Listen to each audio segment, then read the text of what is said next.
Well, introduction to YouTube, take 17, something like that. Hopefully my phone won't crash this time, though to be perfectly honest, I'm not holding out much hope. So, hi everyone, I'm Jim, and I thought I'd finally get around to putting a video on YouTube and give you a little introduction to my greenhouse. But before I do, I'm going to say a thank you to a bunch of people, pretty much everyone who's hydroponic gardening on YouTube. I think I've probably watched every single hydroponic gardening video that there is on YouTube. I'm going to run down a list of really great guys. MHP Gardener Bobby, thank you so much for putting all your videos online, mate. Fantastic to see that you're making donuts at the moment, so glad you're having a great time. Shame you haven't put more of your greenhouse up lately, but I totally understand why. Brock Hughes, thank you sir, it's been fantastic following your progress over the last couple of years. So much so that I've finally made myself a YouTube account, just so I can say thank you to you guys. We've got Austin Family Garden. You're responsible for these hydroponic strawberries that are growing here. We've already been eating them, which is why you probably can't see many red fruit on them, and they're absolutely delicious.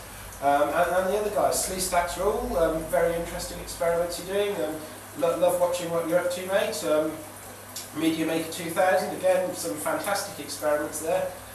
So I just want to say thank you guys, and now I'll give you a bit of a tour of the greenhouse. Oh, I also want to give a shout out to Bright Light Hydroponics in Croydon, and particularly Anthony there, who gave me a good discount when I went there to get all my stuff, and I can't say how much I like having a local hydroponics supplier that I can pop down to in a lunchtime and things like that. So thank you Bright Light as well. Okay, cheers guys, here's the tour. Okay, so here's my greenhouse. It's a 12 foot by 8 foot 8, or 12 foot 8 by 8 foot 8 lean-to up against the side of my house. The roof is 10 foot 8 high, which is fantastic because it gives lots of room for growth. These are my wife's flowers that are all in containers there. She's been doing a fantastic job there. They get fed with the nutrient solution from the hydroponics after it's been in the reservoirs for a couple of weeks, and I decided to change it out. I'm going to try and keep this very short. So inside the greenhouse itself, I have currently got 4 deep water culture buckets sitting down at the bottom. They're all linked with a common rail to a reservoir that keeps them all topped up to just the right level.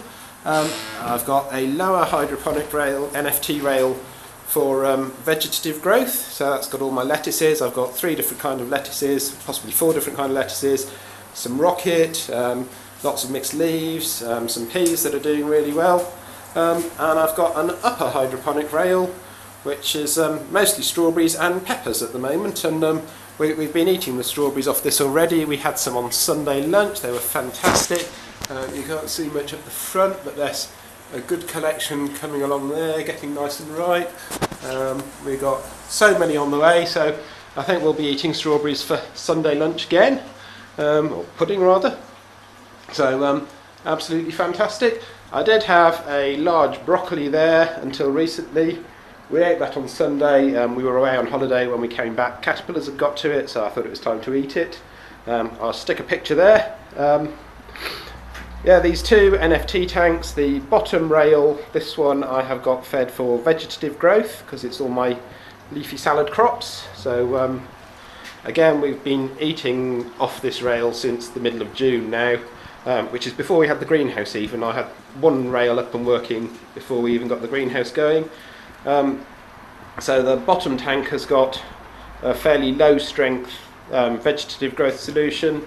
The top tank has got much higher fruiting, flowering growth solution in, much higher concentrate strength to go with the peppers and the strawberries, and they're both at different pH levels as well, though only slightly.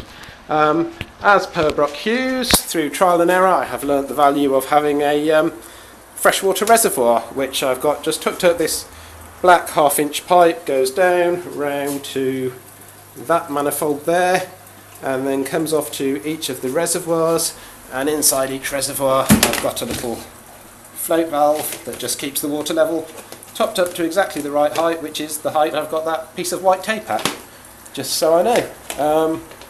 What else do I have in here? I've got my rooting chamber there.